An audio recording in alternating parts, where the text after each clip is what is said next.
situation is a different situation because కడపలో MP ఉన్నాడు, MLA ఉన్నాడు, అధికార పక్షం. అక్కడున్న ప్రజలు భయభ్రాంతులు గురై బ్రతుకుతున్న ప్రజలు. ప్రభుత్వానికి వ్యతిరేకంగా అంటే యువజన శ్రామిక రైతు పార్టీకి వ్యతిరేకంగా పనిచేస్తే, ఓటేస్తామని తెలిస్తే మాకు వచ్చే స్కీములు పోతాయి, అవి కాకుండా మా మీద కేసులు పెడతారు, దాడులు చేస్తారు అన్న భయం కూడా ప్రజలలో ఉంది. ఓటుకి 3,500 రూపాయల నుంచి ఇవ్వడం జరిగింది. విచ్చలవిడిగా డబ్బులు ఖర్చు పెట్టారు, డబ్బులు పని చేయకపోతే బెదిరించారు, లేకపోతే కేసులు పెడతామని, స్కీములు తీసేస్తామని, ఇలాంటి ఎన్నో ప్రలోభాలకు కడప ప్రజలు గురయ్యారు. ఇవన్నీ కూడా పనిచేశాయి. నేను కడపలో గెలవకపోవడానికి కారణం టైం అనే నేను అనుకుంటున్నాను. బికాస్ నేను కడపలో తిరిగింది కేవలం 14 రోజులు మాత్రమే. 14 రోజులు క్యాంపెయిన్ చేశాము, మిగతా టైం స్టేట్ వైడ్ క్యాంపెయిన్ చేశాము. మేము 14 రోజులు ఎంత కష్టపడినా కూడా we were not able to cover most of the geographical area. చాలా మటుకు రూరల్ ప్రాంతాలలో కనీసం రాజశేఖర రెడ్డి బిడ్డ పోటీ చేస్తుంది అన్న విషయం కూడా చాలా మందికి తెలియలేదు. మేము పోటీ చేసింది కూడా ఎలాగైనా సరే మళ్ళీ హంతకులు, హత్య చేపించిన వాళ్ళు చట్టసభలకు వెళ్ళకూడదు అని ఉద్దేశంతో మాత్రమే పోటీ చేయడం జరిగింది. సరే, అది జరగకపోయి ఉండొచ్చు, కానీ ప్రజల కంటే పైన ఉన్నది దేవుడు. ఐఎమ్ వెరీ ష్యూర్ వాళ్ళ పాపం పండుతుంది, పండే రోజు కోసం దేవుడు కూడా ఎదురు చూస్తున్నాడని నా అభిప్రాయం.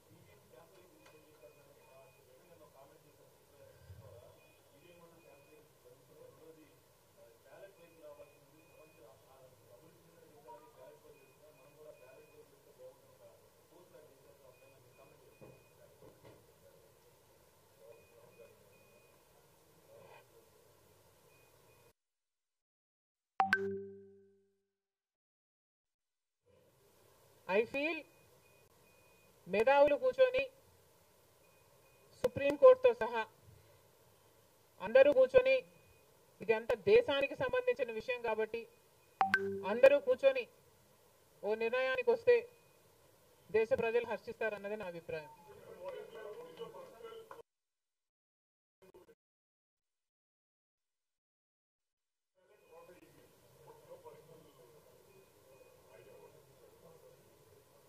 How does it matter what I think personally?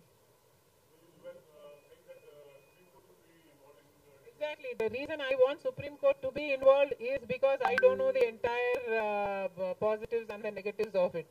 So there should be intellectuals, there should be the best of the judicial sitting and discussing over it and see the pros and the cons of it and then come to a decision is what I think. Because as of now, I do not have the entire information of the whole topic.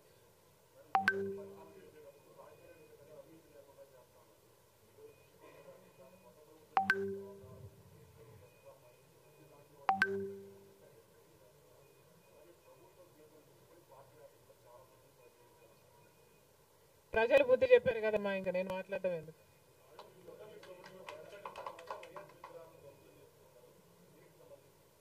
ఇది చాలా దారుణం. కేవలం ఒక party ఓడిపోయింది కాబట్టి రాజశేఖర రెడ్డి గారి విగ్రహాలని ధ్వంసం చేయడం అన్నది చాలా దారుణం. రాజశేఖర రెడ్డి గారు ఒక మహానాయకుడు, ఆంధ్ర రాష్ట్ర ప్రజలకు నమ్మకంగా సేవ చేసిన నాయకుడు. సేవ చేస్తూనే ప్రజల మధ్యలో నేను ఇంకా ఎంతో చేయాలి, సాధించాలి అని రచ్చబండకని బయలుదేరి వెళ్ళి చనిపోయిన నాయకుడు రాజశేఖర రెడ్డి గారు. రాజశేఖర రెడ్డి గారు లాంటి మహానాయకుడు చనిపోతే దాదాపు 7,000 మంది ప్రజలు ఆ బాధ తట్టుకోలేక, నిజాన్ని జీర్ణించుకోలేక ఆయన వెనకాలే చనిపోయారు. అంత గొప్ప నాయకుడు రాజశేఖర్ రెడ్డి గారు. ఒకసారి ఏం చేస్తున్నాము అని ఇలాంటి వాళ్ళు ఆలోచన చేసుకోవాలి. చనిపోయిన వాళ్లకు కూడా రాజకీయాలు ఆపాదించడం ధర్మం కాదు. చనిపోయిన వాళ్లకు కూడా గెలుపు ఓటములు ఆపాదించడం న్యాయం కాదు.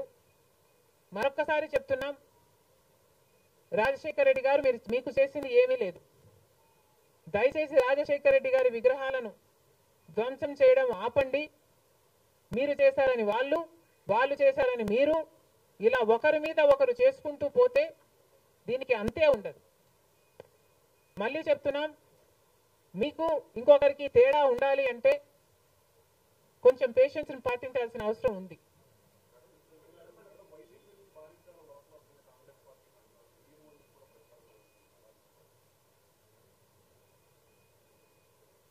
ఈవెన్చువలీ పిల్ల కాలువలన్నీ సముద్రంలో కలవాల్సిందే.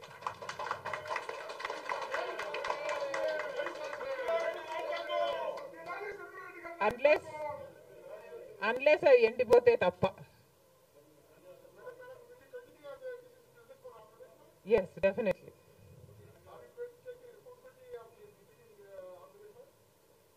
There is no taking the responsibility of anything in Andhra Pradesh, because in Andhra Pradesh, Congress is the only party that has stood by the people and has fought for the special status. On the one hand, Mr. Chandrababu Naidu, who was Chief Minister for 5 years, neglected special status, and then Mr. Jagan Mohan Reddy became the Chief Minister and continued neglecting the special status. Congress party was the only party fighting for special status and for all the rights of the AP Reorganization Act. The people of Andhra know this, but they also know that their vote should not go to waste. And because they were very decisive, that they wanted change, they voted this time with a vengeance for change.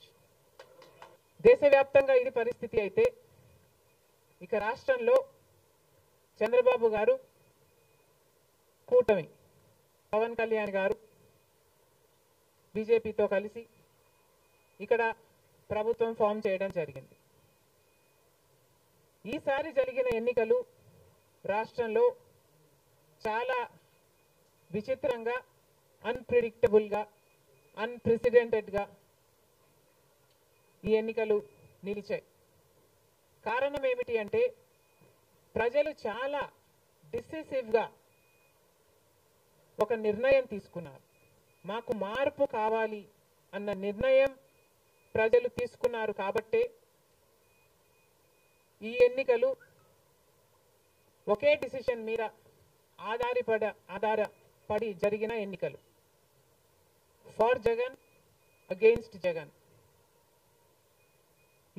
ఒకటే decision గా ఈ ఎన్నికలు నిలిచాయి. For Jagan or against Jagan. Against Jagan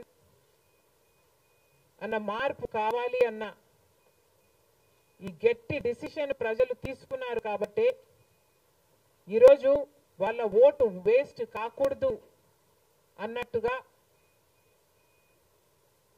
చాలా decisive గా they voted with a vengeance for change. ఇది అవునన్నా కాదన్నా ఇది వాస్తవం. కేవలం అంత గట్టి నిర్ణయం ప్రజలు తీసుకొని మార్పు కావాలి అన్న అంత గట్టి డిసిజన్ తీసుకున్నారు కాబట్టి ఇన్ ద ప్రాసెస్ ఈరోజు కాంగ్రెస్ పార్టీ కూడా అనుకున్న మేరకు పర్ఫామ్ చేయలేకపోయింది. కాంగ్రెస్ పార్టీ కూడా కేవలం నెల రోజుల ముందు సర్వే చేస్తే Congress party vote share between 6 to 7% ఉంది. దాన్ని మేము కష్టపడి పనిచేస్తే నేనే స్వయంగా 64 కాన్స్టిట్యుయెన్సీల్లో క్యాంపెయిన్ చేయడం కూడా జరిగింది. వీటన్నిటితో కనీసం 8% దాటుతుంది అని కాంగ్రెస్ పార్టీ ధీమాగా ఉంటే అది కూడా జరగలేదు. కారణం ఏమిటి అంటే, ప్రజలు చాలా డిసిసివ్గా వాళ్ళ ఓటు వేస్ట్ కాకూడదు, ప్రభుత్వం ఎలాగైనా మారాలి, మేము మార్చాలి అన్న డిసిషన్ తీసుకున్నారు కాబట్టి ప్రజలు కాంగ్రెస్ పార్టీకి కూడా ఓటు వేయడానికి ఆలోచన చేయడం జరిగింది. ఏది ఏమైనా కాంగ్రెస్ పార్టీ ప్రజల గుండెల్లో స్థానం సంపాదించుకోవడం మొదలుపెట్టింది. ఇది ఇలాగే అంచెలంచెలుగా పెరుగుతూ పోతుంది. రాహుల్ గాంధీ గారి నాయకత్వంలో మేమందరం కూడా కష్టపడి పనిచేయడానికి సిద్ధంగా ఉన్నాం. అటు కేంద్రంలోనైనా ఇటు రాష్ట్రంలోనైనా కాంగ్రెస్ పార్టీకి మంచి భవిష్యత్తు ఉంటుందని 2029 కల్లా మేము ఒక మంచి పొజిషన్లోకి రాగలమని నమ్మకం మా అందరికీ ఉంది. ఈరోజు చంద్రబాబు గారు ముఖ్యమంత్రి ప్రజల తీర్పును గౌరవిస్తూ ఆయనకు మరొకసారి శుభాకాంక్షలు తెలియజేస్తుంది కాంగ్రెస్ పార్టీ. అలాగే చంద్రబాబు గారికి మరొకసారి గుర్తు చేస్తుంది కాంగ్రెస్ పార్టీ మన రాష్ట్రానికి రావాల్సిన ప్రత్యేక హోదా. ప్రత్యేక హోదా అన్నది ఆంధ్ర రాష్ట్ర ప్రజల ఊపిరి. 10 సంవత్సరాలుగా మోడీ గారు బీజేపీ పార్టీ ప్రత్యేక హోదా విషయంలో ఆంధ్ర రాష్ట్రాన్ని ఆంధ్ర ప్రజలను మోసమే చేశారు. 10 సంవత్సరాల క్రితము ఎలక్షన్లకు ముందు మోడీ గారు వచ్చినప్పుడు 10 సంవత్సరాలు ప్రత్యేక హోదా ఇస్తాము అని తిరుపతిలో మాట ఇవ్వడం జరిగింది మోడీ గారు. అప్పుడు చంద్రబాబు గారు చెప్పిన మాట 10 సంవత్సరాలు సరిపోదు, 15 సంవత్సరాలు కావాలి అన్నారు అదే సభలో. కానీ 10 సంవత్సరాలు గడిచిపోయినా కూడా ఈ రోజు వరకు కూడా బీజేపీ పార్టీ ఆ మాటను నిలబెట్టుకోలేదు. కానీ ఇప్పుడు చంద్రబాబు గారు మద్దతు ఇస్తున్నారు కాబట్టి బీజేపీ పార్టీ అధికారంలో నిలబడింది. ఈ విషయం మోడీ గారు గుర్తుపెట్టుకోవాలి. ఎందుకంటే ఈరోజు ఆంధ్ర రాష్ట్ర ప్రజల ఎన్నుకున్న ఎంపీలు కనుక బీజేపీ పార్టీకి చంద్రబాబు గారు మద్దతు ఇవ్వకపోయి ఉంటే అసలు బీజేపీ పార్టీ అధికారంలో ఉండే ప్రసక్తే లేదు. ఈరోజు బీజేపీ పార్టీ అధికారంలో ఉంది అంటే దానికి కారణం ఆంధ్ర రాష్ట్ర ప్రజలు అని మోడీ ఇప్పటికైనా గమనించాలి. చంద్రబాబు గారికి మరొకసారి గుర్తు చేస్తున్నాం. చంద్రబాబు గారు బీజేపీ పార్టీతో ఎలక్షన్లకు ముందు పొత్తు పెట్టుకుంటున్నప్పుడే కాంగ్రెస్ పార్టీ పదే పదే చెప్పడం జరిగింది, ఒక్క మాట అయినా తీసుకోకుండా కండిషనల్ సపోర్ట్ అయినా మీరు ఎక్స్టెండ్ చేయకుండా మీరు బేషరతుగా స్పెషల్ స్టేటస్ అన్న కండిషన్ పెట్టకుండానే మీరు బీజేపీ పార్టీకి ఎందుకు అలయన్స్ పెట్టుకున్నారు చంద్రబాబు గారు అని అప్పుడు ప్రశ్నించడం జరిగింది. ఇప్పుడు మళ్ళీ బీజేపీ పార్టీ చంద్రబాబు గారిని డిమాండ్ చేస్తుంది.